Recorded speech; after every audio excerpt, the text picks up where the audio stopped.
কলকাতার এক বৃষ্টি ভেজা সন্ধ্যা। তামাকের ধোঁয়া আর আলোকছায়ার মাঝখানে বসে আছেন তারানাথ তান্ত্রিক।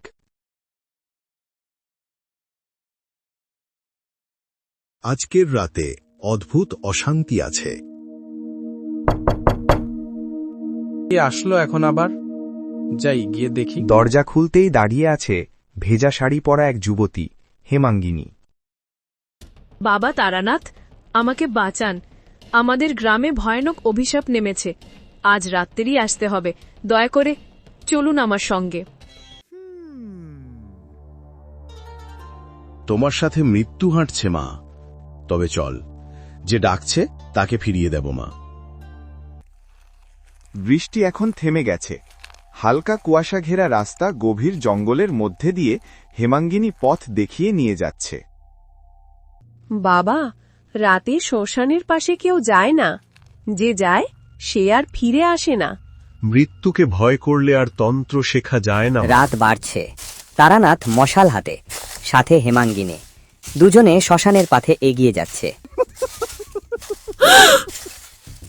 ওই ওই যে দেখো, চণ্ডালিনী।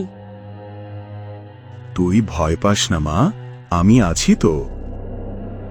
ওম হ্রিম হ্রিম শ্রীম চামুণ্ডায় নমঃ। কালী কালীকে দেবী নমঃস্তুতে।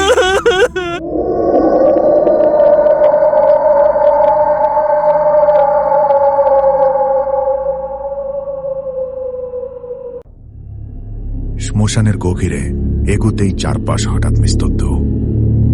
পাখির ডাকও নেই। আগুনের ছাই বাতাসে উঠছে। মাঝখানে দেখা যায় একটি বিশাল ব্রোঞ্জের প্রদীপ, কালো কালো দাগে ভরা। ঘড়ির কাঁটা 12টার ঘরে পৌঁছতেই প্রদীপটা নিজে থেকেই জ্বলে ওঠে। হেমাঙ্গিনী পিছিয়ে যায়। হেমাঙ্গিনী, এইটাই শেষ প্রদীপ বাবা।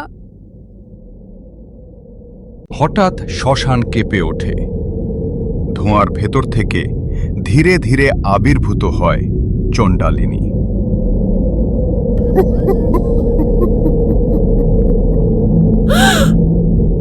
চণ্ডালিনী ধীরে ধীরে তারানাথের দিকে এগিয়ে আসে আর বলে, বাবা, আমায় ছেড়ে দিন।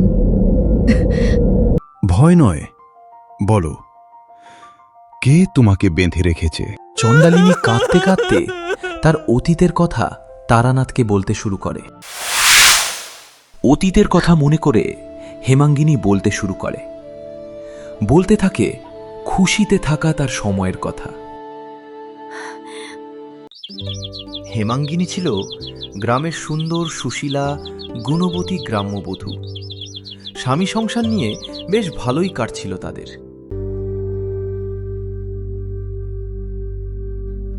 কি গো, বাজার থেকে আজকে একটু মাছ এনে দিবে? মাছ খেতে ইচ্ছে করছে খুব।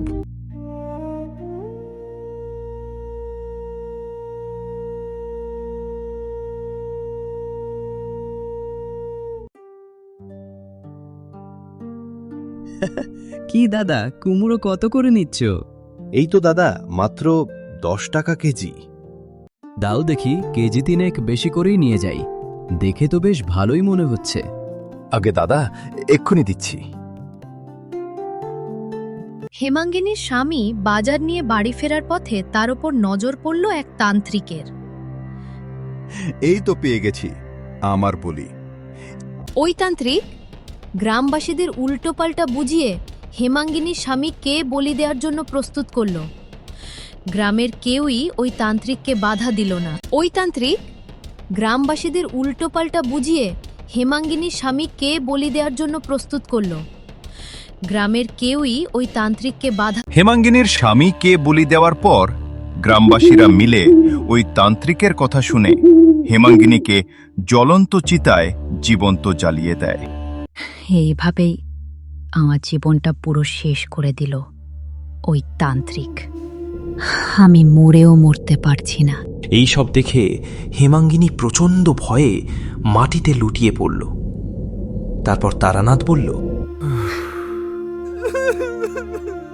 তুই চিন্তা করিস না মা, তোকে আর কষ্ট পেতে হবে না। আমি তোকে মুক্তি দেব। তোকে মুক্ত করার জন্য আমাকে যা যা করতে হবে আমি সব করব। এই বলে তারানাথ হেমাঙ্গিনীকে মুক্ত করার জন্য যজ্ঞ করতে বসে পড়ল। ওম হ্রিং শ্রিং ক্লিং চামুণ্ডায় সোহা, কালী কালী কালীকে নমস্তুতে।